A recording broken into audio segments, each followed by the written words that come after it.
I've got Sarah out there stacking wood. It's like a ritual in the morning.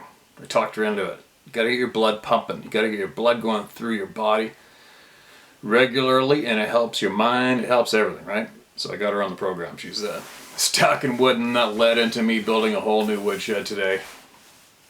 Another unexpected, gotta do it, and put everything off. But anyway, here's the funny one. Maybe it might not be funny. I was having coffee this morning, and I don't really talk to her too much about all the items I follow around the globe. It makes her uncomfortable. So I can deal with all the discomfort topics and make decisions as we go if it pertains to what's going on the planet. Anyways, I don't want to start babbling about. What I'm saying is, if you are one of the many that follow what's going on globally, which I don't understand why everybody doesn't, but anyway, it's quite apparent right now to me that I truly strongly feel that there is a war against humans right now. There's just too much evidence that points to it. And I was explaining to Sarah a couple things this morning over coffee, what's going on and how alarming it is and how bizarre it is, and how it just does not make sense. And then you try to make sense of it and come at it from different angles. And one angle I came at today, I'm going to share with you guys. That's why I'm babbling about it. Let's just say, what if, all right? I'm not saying this is what's going down, but as I'm trying to come up with answers for the insanity that's going on, I tried this as an angle. Let's just say you came to this planet and you really wanted to get rid of these annoying human beings, especially the ones that seem to want to do whatever they want. All of them. You just want to get rid of them. But you don't really want to expose yourself, and you do not really want to bring too many of your kind here and create any kind of casualty. So what's the next best thing to do? Well, it would be to pit all of the humans against each other. And it's easy. And imagine if they had to report back to their friends back on the home planet. It'd be like, hey, how are you making out down there? Oh, it's easy. It's totally easy. You got this? Totally got it. I got them fighting about the most insane things while we make these other guys just keep feeding all of their money and their time and their human lives into killing each other like crazy in a couple of wars. We got this. Are you sure? Yeah, totally. It's just so easy. We don't even need anybody. You guys come over here. We still got this. They take the bait all the time, and they go right down the road we want them to go. They start fighting with each other, killing each other. And then as long as we keep the majority of them babbling against each other with absolute atrocious, ridiculous topics, then the other characters we have embedded in the military will continue to absolutely annihilate the human species off the face of the planet. They're doing it. They're falling right in line. They're doing it. We got this. As their friends back to the other planet say, well, you sure? Do you need any new topics to get them fighting about each other? No, God, no. No, this is so easy. The last one we tried, we got them arguing about whether or not a male is female or female is male. It's really hitting ground. It's really snowballing. It's working perfect. You know, we used to just go with the racism thing. We felt we might have overworked it, so now we've just got them fighting with each other about who's a man or a woman. It's going perfectly. They're fighting about it so much, they don't even realize what's really going on with the big war, where we're really making some headway at killing people. So it shouldn't be too much longer. We finally got them talking about using their nuclear arms on each other, so it shouldn't be too far off, and we're right on schedule to have the human beings annihilated. And it's perfect. We got them to do it themselves. It was so easy. Right? Right? Would that not make some kind of sense if you had to make sense of the insanity that's going on today? That would somewhat make sense, would it not? Right? Because first of all, you got to come up with a reason why we are absolutely annihilating humans off the face of the planet. Well, it must be somebody who's not from here. And then they're not dumb enough to offer up their own kind to get killed off, so what's the next best thing to do? Well, it's obvious and easy. Let's get them killing each other. It's easier than shit. Okay, well, what if there's some smart ones out there that don't want to support killing each other? Don't worry about it. We'll get them fighting about some crazy shit. Right? You never know. I'm trying to make sense of shit, and it's not easy. Tell you what, it's not easy to try to make sense of what's going down. today. It's absolutely mind-boggling out to lunch. It's crazy. But whoever's in control of that joystick is doing a very effective job. If that is their job, is to annihilate us, annihilate society, annihilate our communities, they're doing a real good, smooth job. They're really good at it. And so good that nobody's doing anything to stop them. Not that I can see. Lots of people are pointing out shit. They're arguing about stuff. They're pointing out stuff. They're arguing about stuff. They're pointing out stuff. But nobody's really doing anything. We're still continuing down that road that leads to nowhere, unfortunately. So, again, it's tough to... it's getting frustrating for me to listen to the same characters pointing out the same things. I'm just like, come on, you guys, all right, we know. We know how insane we are. We know how crazy this is. Let's do something. Can somebody please do something? I wish I was in the position I could. I'll tell you what. Anyways, there's my babble. It's the end of my day. Still fired up from my blood pumping all day. And I want to hear from the people. I want to hear truth from the people. That's one thing that I can do here today is encourage all the people to come forward and be brave and honest and share what they know. So here we go. This is titled, Face to Face in a Stone Teepee. Greetings, Steve. First, I'm really sorry to know of your family's recent loss. My heart sits with you and her family in the void that she has left. Your compassion, care, and concern for those who have lost her is another testament of your integrity as a good person. Thank you for that, but a little bit of misunderstanding. Our friend is not dead, although it's not looking good. But thank you for the kind words. Thank you also for your channel and your discussions on the Sabe, for giving people a place to share their experiences and knowledge about our brothers and sisters of the forest. 2. I'm probably not alone in my gratitude for your awesome videos of the wild beauty of BC, all of which we need to see for healing in these very crazy times. Second, I want to share my experience with you and others who watch your videos and relate their own encounters. This is long, but in all my reading I have not learned of any encounter like mine and my son's, and because it is different, maybe it will be of interest to some of you. I also know you're not going to do all this forever, so time to get this written and sent and be one of the voices. Mine was face to face, at a distance of 5 to 6 feet, on a bright summer day in 1984. I give you the coordinates so you can see it. So different now, almost 40 years later. Despite him no longer being there, my thoughts are drawn there time and again, and my heart is buried deep on that hillside. I've been told by a work friend to go and see a place off a secondary road across a decently sized stream and up a short dirt turnoff where a small, shallow stream stumbled downhill intermittently, interrupted by boulders and flat patches. I was told it was a nice stroll. So, I thought to take my 6-year-old son along. He always loved the woods and always had a canny ability to traverse miles in unknown areas in the wink of an eye and reach his destination not long before anyone who dropped him off in a car. I've asked him how he always did it, but only got a chuckle in response. Kids, huh? Maybe he knew something I didn't. Anyway, found the main stream, drove across a small wood bridge, and parked on the other side. Ahead was a lot of clear space with a line of trees beyond. I could see a lot of bare ground up ahead, mostly granite surface interspread with moss and scrub weeds. A beautiful, pristine place. Looked like no one had been there, ever.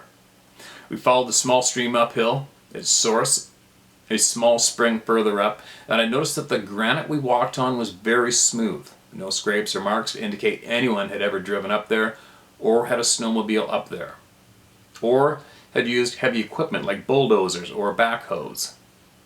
Near the top of an incline, I saw the oddest thing. There, behind a handful of spruce on the left, were 3 gigantic, almost teardrop-shaped granite boulders, leaning into each other at the top and splayed at the bottom, forming a teepee shape. They were massive. probably 15 to 16 feet high, and I'd guess weighed thousands of pounds each. The front side facing me had a space between the left and the right large enough for a very big person to walk through. And the interior was lit with summer light but shadowed from direct sunlight. It looked like there was a circular space, probably 14 feet in circumference inside. I was, and am, only 5 feet tall, so all this looked quite huge to me. A very small woman, but being adventurous and always feeling at home in the wilderness, didn't hesitate to walk up and step inside with my son beside me. I've lived in and spent a lot of time in the woods. I brought my son up along a lake in his infant years, hunted and fished, walked beside cougars, seen a bear, come upon moose in the swamps, and all sorts of wildlife in my hikes. Nothing really ever surprised, startled, or frightened me. Knowing I was a visitor in the homes of others, respect was a good companion to always take along with me. But that day, I had temporarily forgot to take my respect out of my back pocket and keep it in my hand. What I encountered inside did surprise me. And in a way, I was very disappointed in myself for that omission. We walked inside. As my eyes adjusted from bright, full sunlight, I stepped right into the middle. My son, for some reason, I didn't understand, kept within inches of my left thigh. But I thought, okay, so he's doing that, alright, whatever. We looked around. The interior was roughly circular.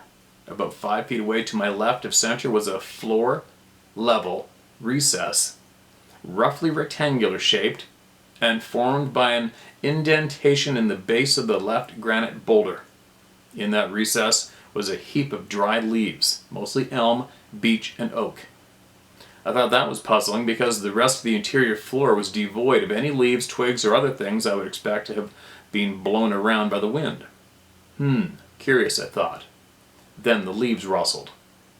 If you've ever seen a bear get up from laying down, you know they don't sit up, pull up their knees, plant soles on the ground, put one hand out to the side to steady themselves, and just stand up straight.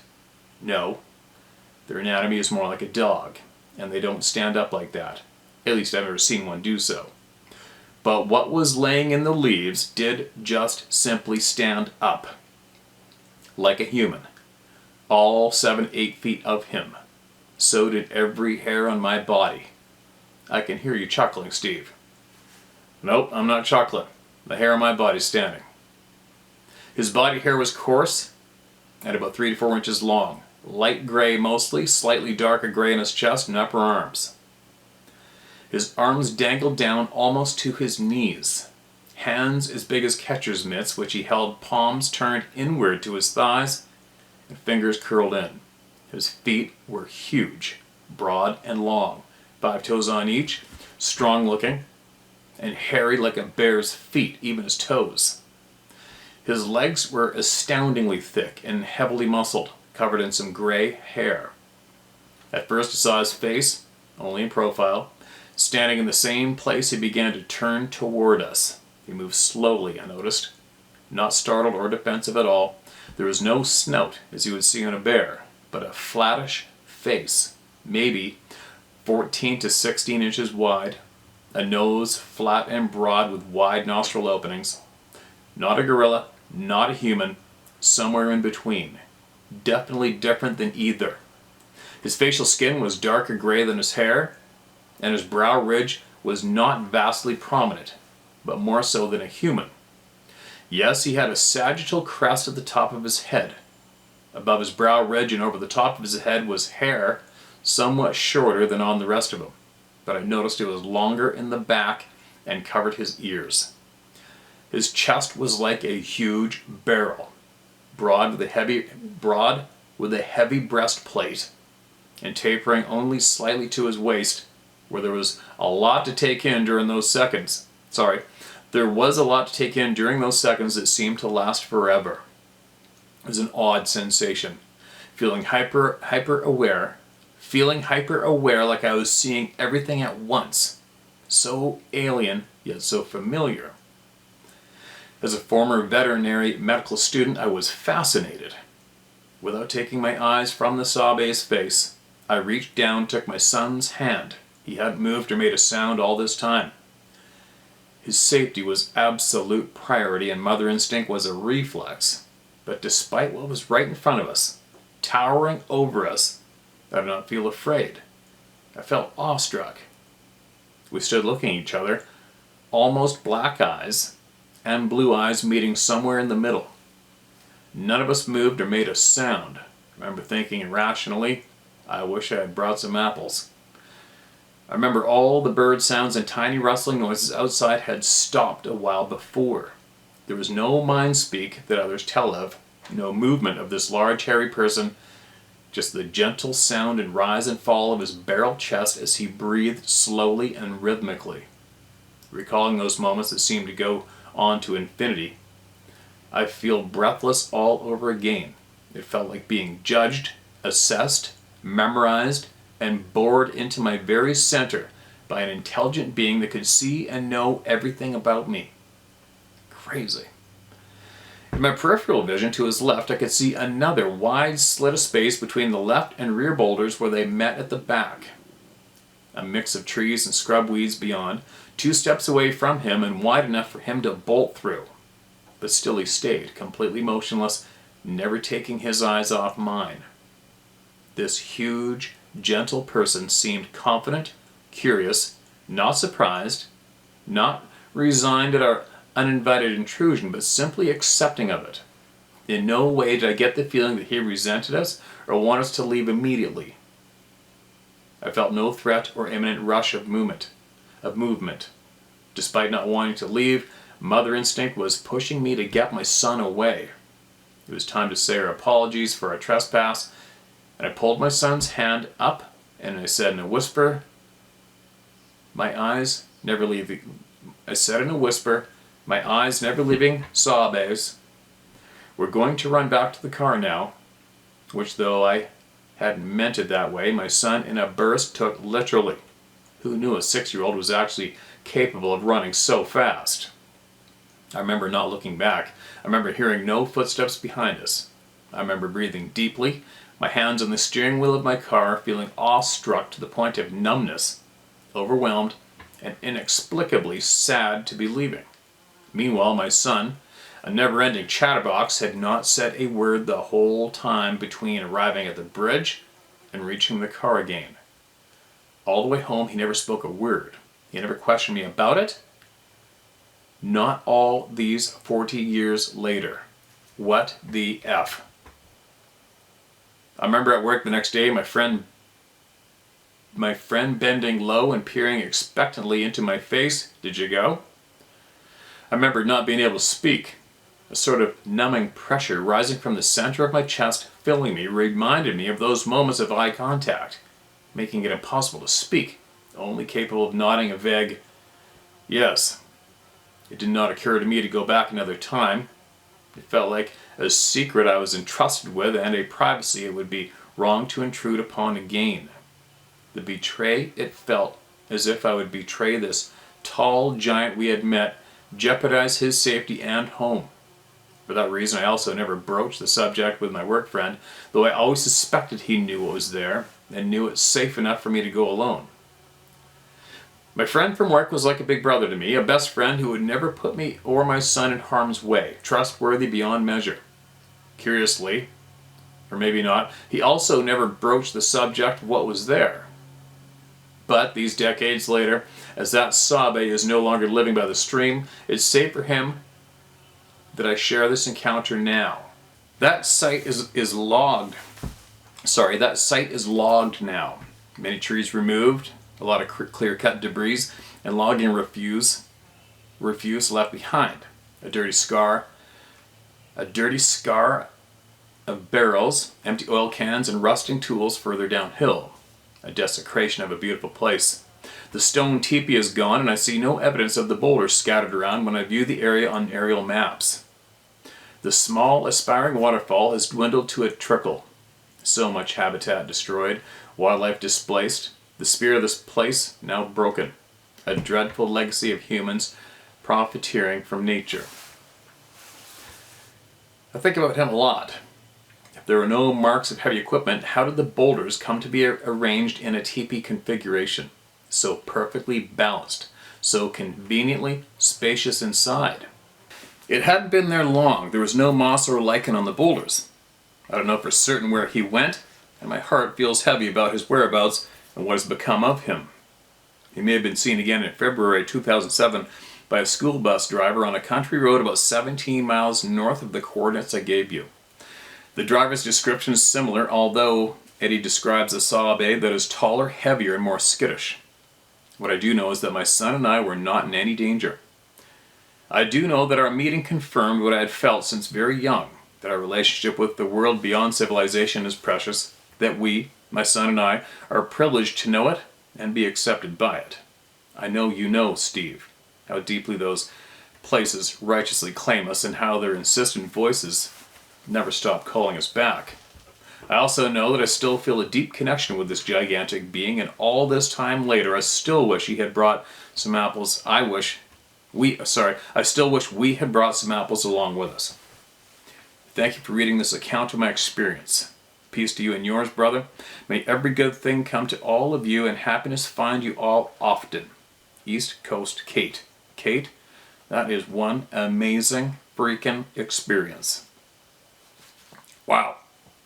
I'll look up those coordinates later on. And what if those, you mentioned if those granite slabs are still there, that'd be interesting. And it is pretty sad. I mean, I'm definitely not anti-logger, but I am definitely anti-irresponsible logging practices, which Vancouver Island is one of the worst examples in the world, always has been. All of my friends who are loggers have all told me the same thing. It's ridiculous how they went about it here. They've annihilated all the old growth. Anyway, I won't get going on about it, but the way they've done it here is absolutely ridiculous. It's sad. You know, on the mainland, they take patches here and a patch there and a patch over there and let it grow up. There's lots of old growth to go run around in, but here, there is nothing, man. I can't imagine some of the special places that these beings frequent have been absolutely annihilated and what kind of effect it has on them when they come and go. Right? Speaking of here, I ran into a man named Jim the other day who watches the channel.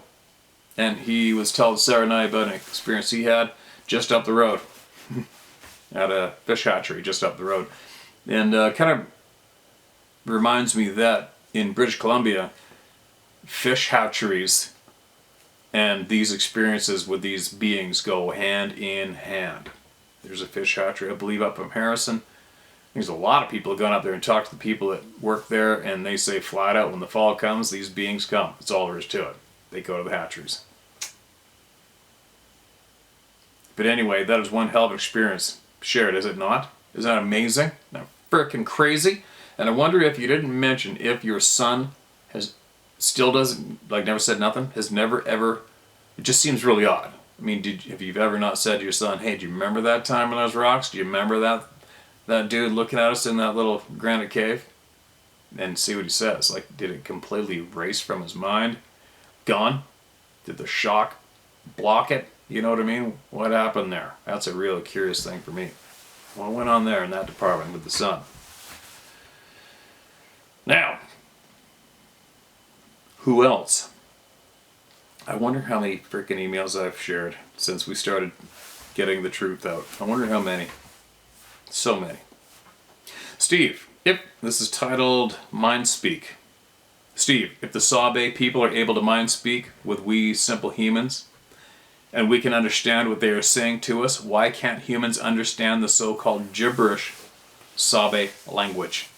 What is it that keeps them from speaking plain English to the people that they encounter? Good question. I don't know. I'm definitely not the guy, because I'm definitely not having conversations with anything in my head at this current time, myself. And I don't know anybody. Have we had that explained? Probably. Somebody's probably touched on it. I do know that some of the sounds and the talk they make on the inhale too. And they also, it's been noted that they can make 2 or 3 different sounds on the exhale. Probably it's on the inhale as well. Maybe, possibly, they aren't built to speak the same as us. Maybe. I don't know. Haven't a clue. All I can do is guess like you guys, right? Maybe they are not built the same to be able to pull it off. Maybe.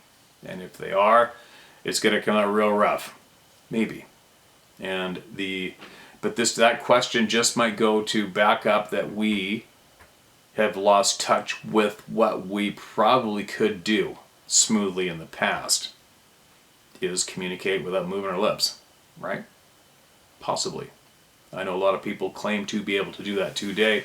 A lot of First Nations people speak of that skill as a matter of fact. I'd love to have that skill. I love it. I love it. And of course my brain right away goes to, I would terrorize the evil, dark people that are manipulating all of us. I would terrorize them non-stop if I could do that. If that's probably why we're not allowed to have those skills, right? Because they know we use it against the bad people. But there's a question that I don't have the answer for. Just a thought. Pennsylvania story comments. All right. Hello, Steve. You read my email. You read my email to you a few weeks ago, Southwest PA Mountains. It was interesting to read the comments. The 80s and the 90s seemed to have a lot of activity in my woods. Again, no need to mention my name. This email is more of a theory or more questions. Last night listening to you, I had a thought. Your post on February 20th, 2023. A young girl's bedroom in what was previously a den with sliding glass doors to a deck. She was hearing terrifying screams just outside the door. No one else in her house heard a thing. Her family woke for a happy breakfast. Meanwhile, she was dealing with the devil all night. In so many stories, only one person hears the yells/screams. Others in the same moment hear nothing. From what I've learned from your community, it seems some people have been tagged throughout their lives. Targets or chosen witness. What if the screams are cast internally? Minds speak with full-blown aggression? So many people say to have been shaken internally, physically, feel the power of what they hear, and a person 10 feet away hears nothing, or sleeps through everything. Could the communication be transferred into the recipient's brain/body? These beings are much more than we can imagine. Possibly this is partly why we have been lied to, or protected from reality all these years. Many people can't handle day-to-day life, let alone 12-foot-tall people living in the shadows. Agreed. As I write this, I'm thinking, what the hell am I saying? I'm sending emails to a guy about something that's not supposed to exist that I know nothing about. Have I gone flippin' nuts? You posted some killer hunt stories. Now 2 years later, I'm writing to you theory on Sasquatch. What next? I don't know, but keep it coming, man. Keep growing. Keep growing. My strange encounter has no answer in black and white, but for those of you who stood face to face with what doesn't exist, have seen the unexplainable, maybe this could be another clue. Who has the answers? Area 51? Thanks for what you do, Steve. Stay safe. And you stay safe too. And I don't have the answers for that either. One of the existing on a different vibration really strikes somewhere in my guts as solid for me. But I have been involved with directly somebody hearing something absolutely ridiculous while I was right there in the vicinity and I didn't hear nothing. Maybe because I probably asked so many times to be left alone, which is basically every time I go. Maybe I'm getting some respect in that way, I don't know. And one of the times I'm talking about is when my friend, that was a degree in psychology, heard the loud 3 blasts on a tree, which what he said sounded like a sledgehammer hitting it, from where I was when I went to retrieve the quad, probably 600 or 700 yards away, and back into the timber. Poplars, mature poplars, is where I was. No wind, dead silent, first 40 minutes of seeing light in the morning. Didn't hear nothing. But I get it, we've had reports of children standing in the backyard looking straight at something and telling their parents, and the parents can't see a thing, and the kid's like, he's right there, that big monkey man, he's right there looking at us, Dad. We've had that reported how many times? And the other one, another pattern I mentioned is How many times have people been hearing the absolute insanity going on outside the tent, or the camper, or the bedroom window, and their partner is in a coma? Not even budging. Can't wake them up. How many times have we heard that? That has really stood out in my thoughts or memory. I've taken note of that a lot because that kind of makes me go, huh? Because I've been in that situation so many times, being remote in a cabin or in a tent. And it's just really weird for me to see and listen to the stories. So many people, when they say, my partner just laid there and couldn't wake them up. Nothing could wake them up. Said so many people. What's up with that? What's up with that one, right? There you go. Thanks for sending that in. Appreciate you. Keep the wheels turning, man. Keep the wheels turning. My Native Grandfather Story is the title of this one. Dear Steve, thank you for your channel and all you do for the truth to be revealed, and thanks to all the people who share their stories out to the rest of us. Much respect. Please just use my first name only, as I'm probably already on every watch list the scumbags have, lol. My story is more of a historical one, as it comes from my grandfather. Luckily, as I myself have never seen one of these beings, the only thing I have seen are big black cats, where they are not supposed to exist, lol. My grandfather is Native American, First Nations, and I used to ask him about everything. I was an inquisitive kid, lol. I'd asked my grandfather about Sasquatch after a really cool biology teacher I had in school brought up the subject of Bigfoot and showed us the Patterson film.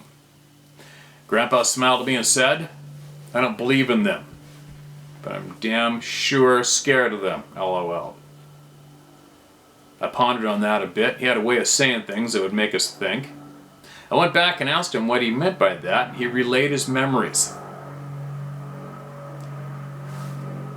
Little flying plane.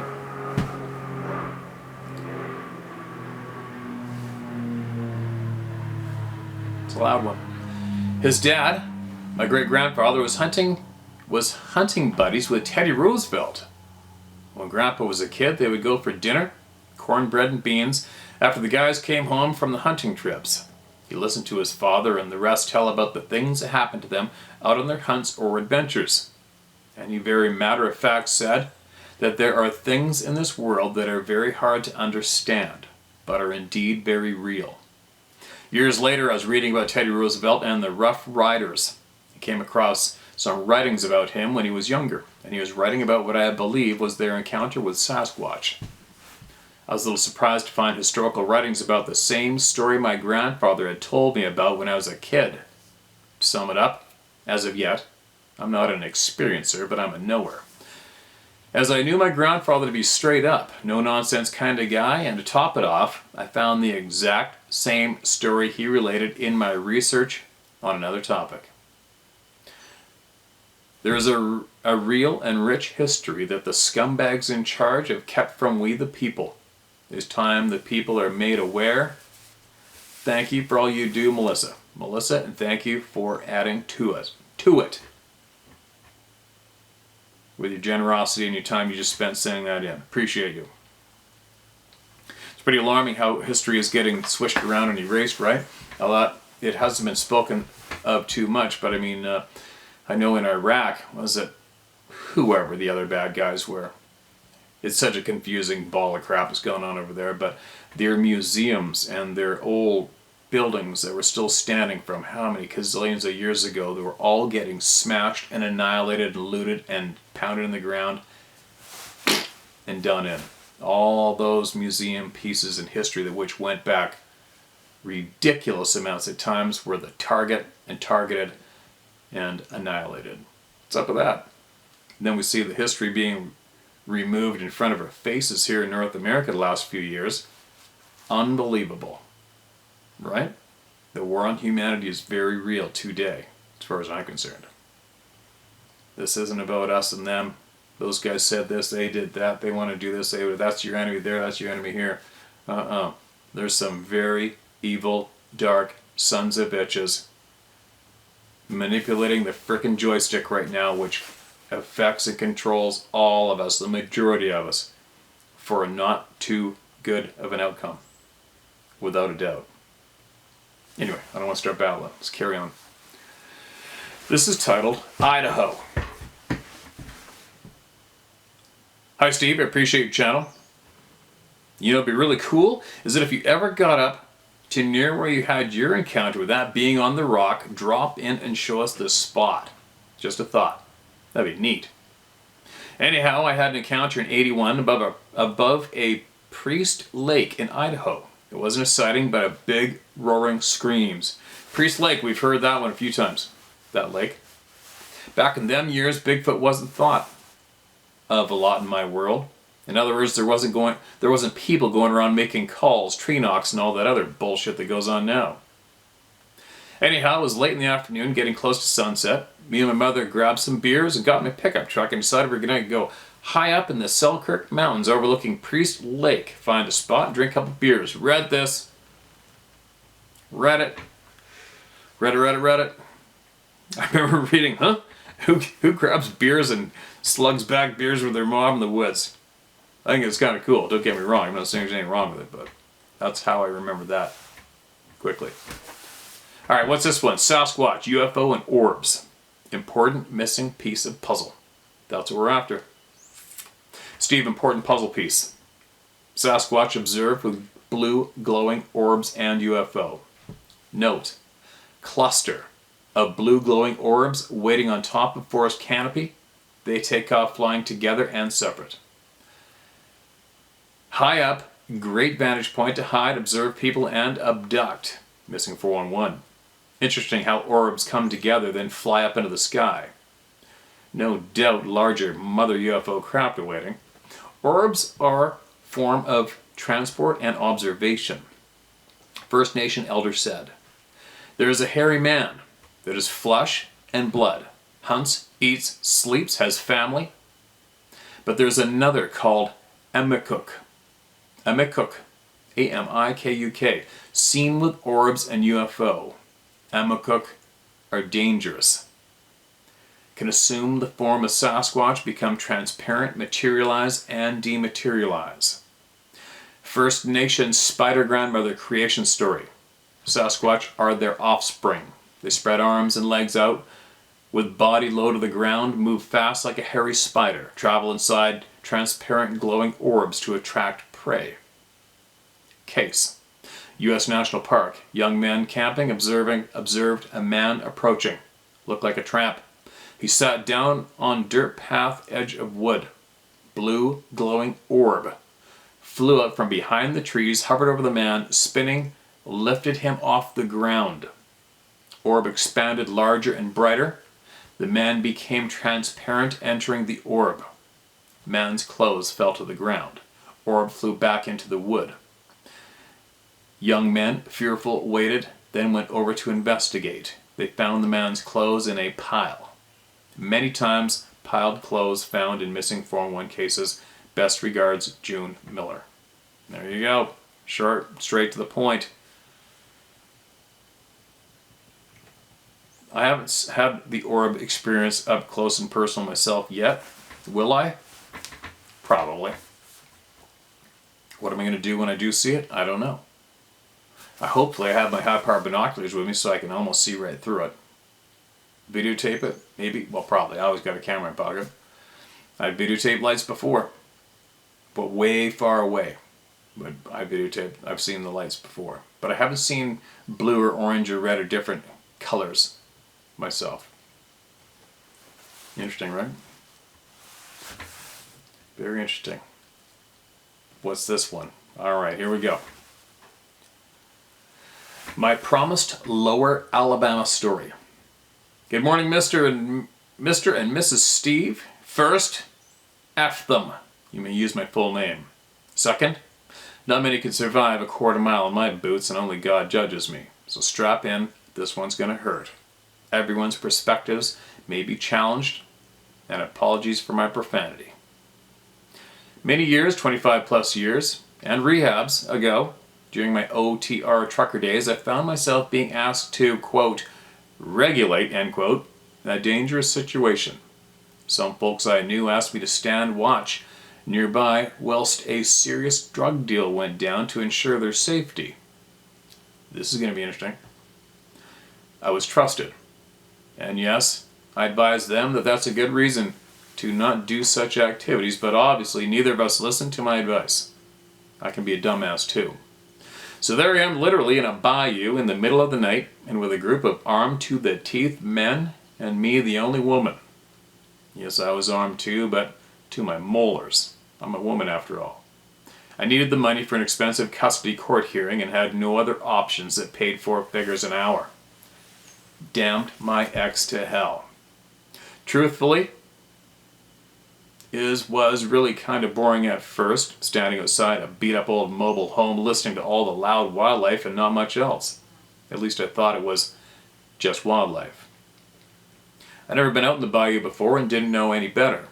Anyways, the continual wood knocking was the first thing I felt. Not a thought. Sorry.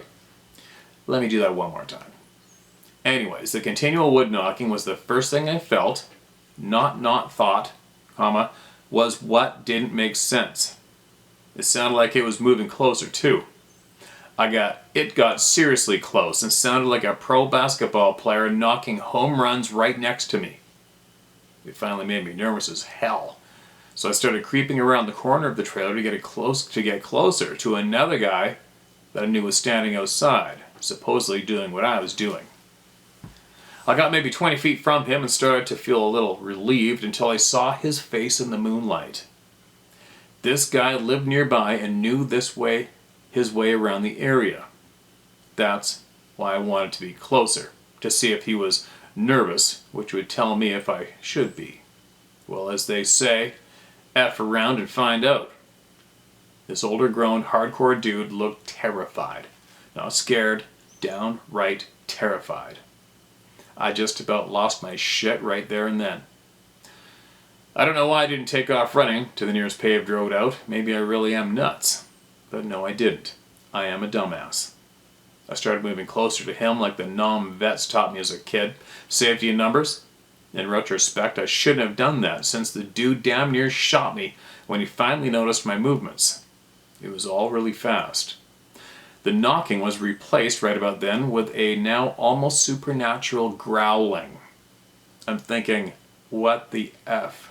But again, my dumbass, I dismissed the growl as that dude was doing it for some weird reason. I don't know why. When the dude registered my movements as me, and not being whatever terrified him, but lifted up his pistol anyway, all hell and half of heaven broke loose. I squealed a little chirp and brought mine up. I was not going out like that, but then the dude actually screamed, and I mean loud too. And what the F it was out there started roaring and moving fast. I'm thinking then that it had to be multiple unknowns and what the actual hell I got myself into. As they also say, I had to get off my X. And so I sprinted towards the back door of the trailer. I don't know exactly where the dude went, but I damn well knew whatever that thing was, it was following him and not me. And I never saw him again. I gotta tell y'all, I hit that door like my ass was on fire, and I didn't give two rats what was inside. I knew it could have got me killed on the spot, but I didn't care. That monster was out there and probably coming to eat me next. Yes, I had panicked. Sue me. When I hit the door, of course, it was effing locked. As I'm hammering on the door with the butt of my pistol, I looked back, and what I saw confused me for decades until I started watching your channel, Steve. There, just past some vines in the trees, were two that I could see, but two hairy, huge beings, and I mean huge. They were just barely in the moonlight. Look, I spent a lot of time growing up with some really big, burly, hairy-legged biker types, but this was not that. Or even weirdo meth-head Bayou types. These two were upwards of 9 to 12 feet tall, 3 to 5 feet wide at the shoulders, and covered maybe 85 to 95% reddish brown hair with humanoid faces and features. Arms near knee height and musculature that was really dense and defined. They were no strangers to manual anything, let alone work. No strangers to manage anything, let alone work. Could make kindling out of us all, and intelligent. Way more intelligent than beyond my comprehension. How I knew that in a glance, I don't understand either. Then the door opened. I don't remember much from that point except two things. Number one, those dudes inside, whoever they were super pissed at me and my, quote, friend, end quote. That friendship ended the next day. And second, whatever those two beings were, they were not pissed at me.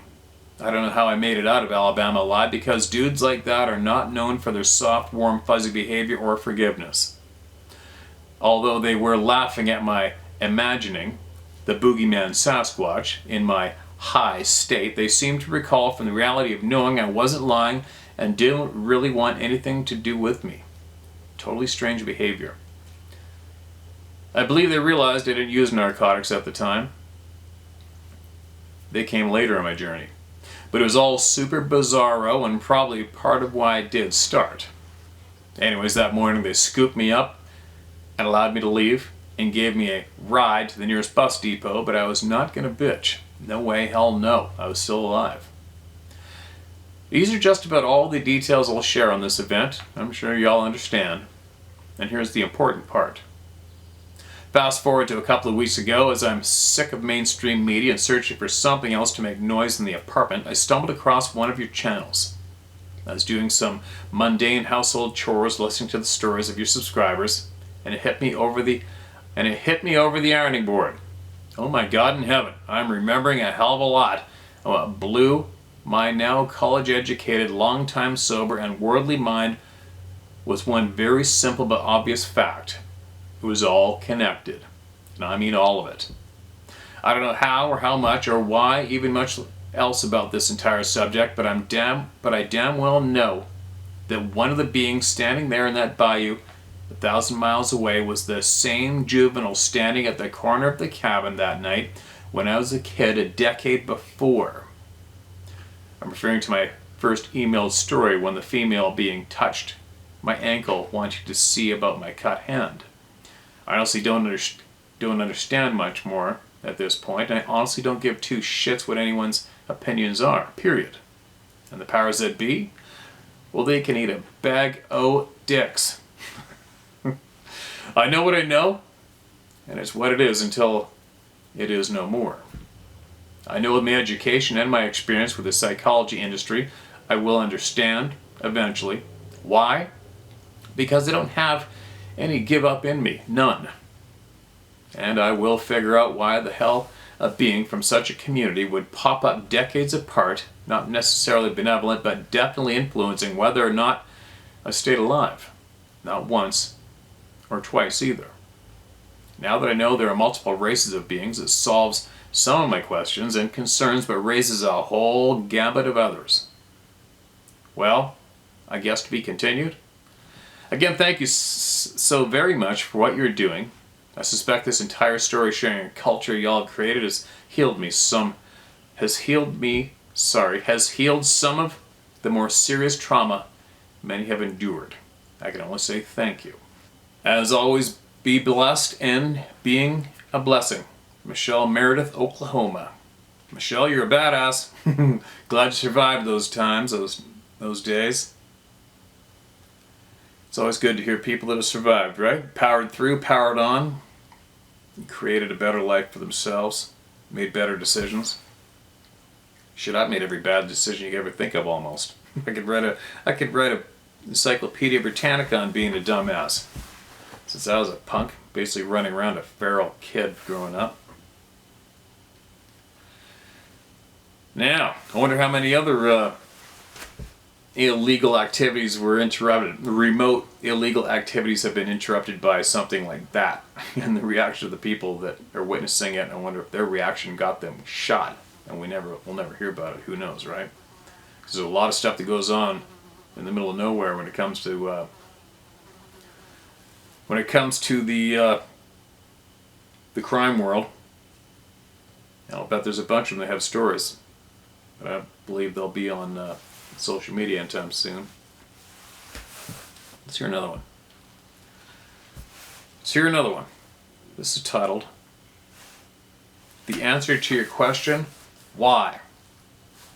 Alright, Steve, you're working wonders, more than you know. I found your channel a few months ago and been binge watching and putting more puzzle pieces together. I'll get right to the important stuff. The answer to your question, why? Why do they lie? In short, they took a blood oath to a brotherhood. That brotherhood now dictates their actions. The Founded Earth Brothers on YouTube published a video titled, Who They Are and Why They Lie. I highly recommend this eye-opener. Why do they lie about the Sabe? Because knowing this truth, people would be horrified, turn to God and flee Babylon. One of your other viewers pointed out the prophecy of Isaiah 13, and it is a very important key to this million-piece puzzle. It perfectly describes the Sabe's nature, capabilities, and purpose here, and it is indeed horrifying. I'm including text here in hopes that you read it to your audience. It is extremely relevant to this topic in less than 4 minutes of reading. Have patience and read to the end because it describes the future of America, the new Babylon. Alright, strap in, here we go. Going in. Isaiah 13, bracket, King James Version, bracket. Number 1. The burden of Babylon, which Isaiah the son of Amoz did see. Amos. 2. Lift ye up a banner upon the high mountain. Exalt the voice unto them. Shake the hand, and they may go into the gates of the nobles. Number 3. I have commanded my sanctified ones. I have also called my mighty ones for mine anger, even them that rejoice in my highness. Number 4. The noise of a multitude in the mountains, like as of a great people, a tumultuous noise of the kingdoms of nations gathered together. The Lord of hosts mustereth the host of the battle. Number 5. They came from a far country, from the end of heaven, even the Lord and the weapons of his indignation to destroy the whole land. Number 6. Howl ye, for the day of the Lord is at hand. It shall come as a destruction from the Almighty. Number 7. Therefore shall all hands be faint, and every man's heart shall melt. Number 8. And they shall be afraid. Pangs and sorrows shall take hold of them. They shall be in pain as a woman that travaileth. They shall be amazed one at another. Their faces shall be as flames. Number 9. Behold, the day of Lord cometh, cruel, both with wrath and fierce anger, to lay the land desolate, and he shall destroy the sinners thereof out of it. Number 10. For the stars of heaven and the constellations thereof shall not give their light. The sun shall be darkened in his going forth, and the moon shall not cause her light to shine. Number 11. And I will punish Number 11. And I will punish the world for their evil, and the wicked for their iniquity. And I will cause the arrogancy of the proud to cease, and will lay low the haughtiness of the terrible. Number 12. I will make a man more precious than fine gold, even a man than the golden wedge of Ophir. 13. Therefore I will shake the heavens, and the earth shall remove out of her place in the wrath of the Lord of hosts, and in the day of his fierce anger. Number 14. And it shall be as the chosen roe, and as a sheep that no man taketh up. They shall every man turn to his own people, and flee everyone into his own land. Number 15. Everyone that is found shall be thrust through, and everyone that is joined unto them shall fall by the sword. Number 16. Their children also shall be dashed to pieces before their eyes. Their houses shall be spoiled, and their wives ravished. Number 17. Behold, I will stir up the Medes against them, which shall not regard silver, and as for gold, they shall not delight in it. Number 18. Their bows also shall dash the young men to pieces, and they shall have no pity on the fruit of the womb. Their eyes shall not spare children. Number 19. And Babylon, the glory of kingdoms, the beauty of the Chaldees' excellency, shall be as when God overthrew Sodom and Gomorrah. Number 20. It shall never be inhabited, neither shall it be dwelt in from generation to generation. Neither shall the Arabian pitch tent there, neither shall the shepherds make their fold there. 21. Planes bug the shit out of me. There's an airstrip a few miles that way. Obviously.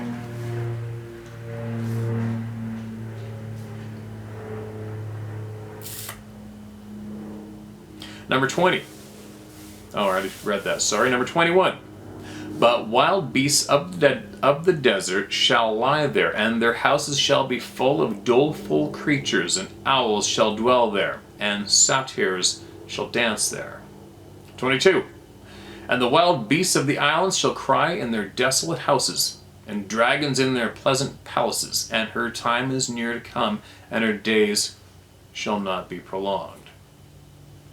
And Revelation 18:4, King James Version, and I heard another voice from heaven saying, come out of her, my people, that ye be not partakers of her sins, and that ye receive not of her plagues. I'm a 57-year-old Texan, vet and father, been around the world, been around the woods.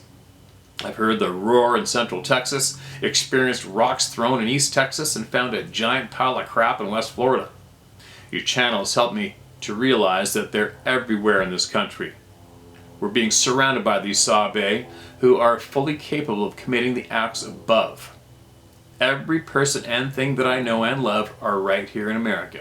I grew up drinking the American Dream Kool-Aid just like everyone else here, but now, after 10 years of research, I realize how greatly we've been deceived and how these psychos have used the power and wealth of this great country to corrupt the whole world and leave America itself in shambles. This nation is Babylon, my brother, and the above is what happens to Babylon. Keep learning, keep shouting from the rooftop. God bless you and yours, Steve. All right, there you go. Shared. And here comes Adventure Dog. What are you doing, puppy? What are you doing? You don't get in trouble? Come here. You guys want to see how big this goon is right now? She doesn't want to come up. Come on, get up here. No. Well, you want to lay on the floor? Come up here. Come up here. Come here. She knows I'm going to pick her up in front of the camera. What are you doing? Puppies. Huh?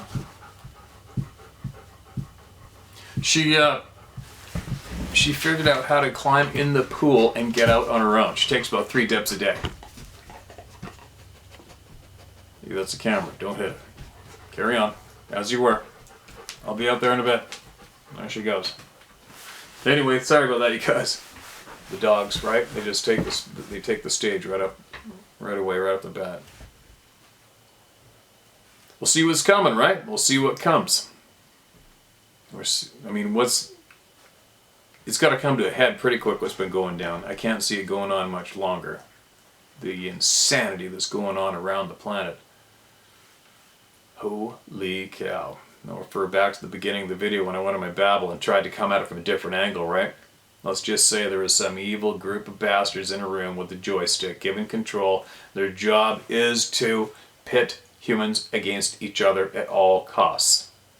While the next level up of them, a group of evil, disgusting, dirty, filthy bastards, manipulates and controls the real big dogs,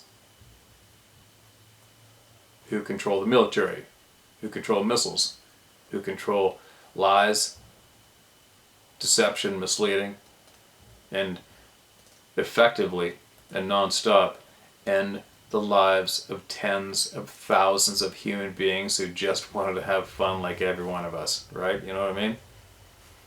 We're not here to acquire power over other human beings. We're not. What a ridiculous thing, right? What a ridiculous thing. Killing people to get what you want, but not doing the killing yourself. Huh? You know what I mean?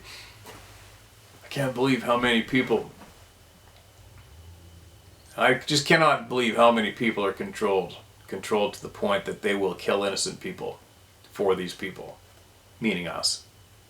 They'll stop us from protesting, stop us from speaking our minds, throw us in jail, incarcerate us, and all those people that wear badges or are in the military, every single one of those people grew up alongside of us. Right? At one point they were a kid in the school with us, they played hockey, baseball, football with us. And they are easily manipulated to go against us at any given time of any day. Isn't that bizarre? What a bizarre thing to witness and watch in this lifetime. I wonder what era was probably the best one to be alive. I mean, this is pretty good right now, gotta admit. Well, it could be a lot better, but it's also, I don't know, I'm babbling, right? I'm babbling a lot. I'm really tired, but I'm tired, I babble a lot. I don't know when the best era would have been for me. Obviously a long time ago. I think I probably would have prospered when I probably would have rocked it out as happy as a hippo in mud. Probably back when the very, very first explorers came and hung out with the indigenous people in different continents and just rocked it out and traded shit. That would have been a really good time to be alive. That would have been absolute adventure, crazy ass awesome. Fun and adventure. It's a little different now though, right? We're just a bunch of controlled frickin' dumbasses now. I'm babbling, you guys. I'm tired. I gotta get going. And I need to get outside pretty quick. This indoor is what I've been inside about 3 or 4 times now. Ugh. I gotta get outside and see some shit and videotape it and show it to all of you guys. But anyway, share my story at howtohunt.com is where you can get your knowledge shared with a lot of people. A lot of people. And yeah, it's a safe place to do it. It's painless so far. We haven't had anybody, I don't think we've heard from anyone who regretted sharing their knowledge with everybody here. We haven't heard that email yet, have we? And believe me, if I received an email that said, from somebody who said, oh man, I wish I didn't tell you guys, I'd share that in a second. But it hasn't happened. I share everything. But anyway, hope everybody's safe. Hope everybody's concentrating on what actually makes them feel really, really good in this lifetime, what they love to do, and hopefully you can concentrate on doing that because that's why we're here. And hopefully everybody bucks against the evil darkness that's going down non-stop today. Peace, man. We gotta embrace the peace, spread the peace, love the shit out of each other. Good men gotta do nasty things to get this shit sorted out. They gotta do it here at home. It's where they gotta do it. If the good men did bad things here at home, shit would get sorted out real quick. Real quick. How's that for some babble?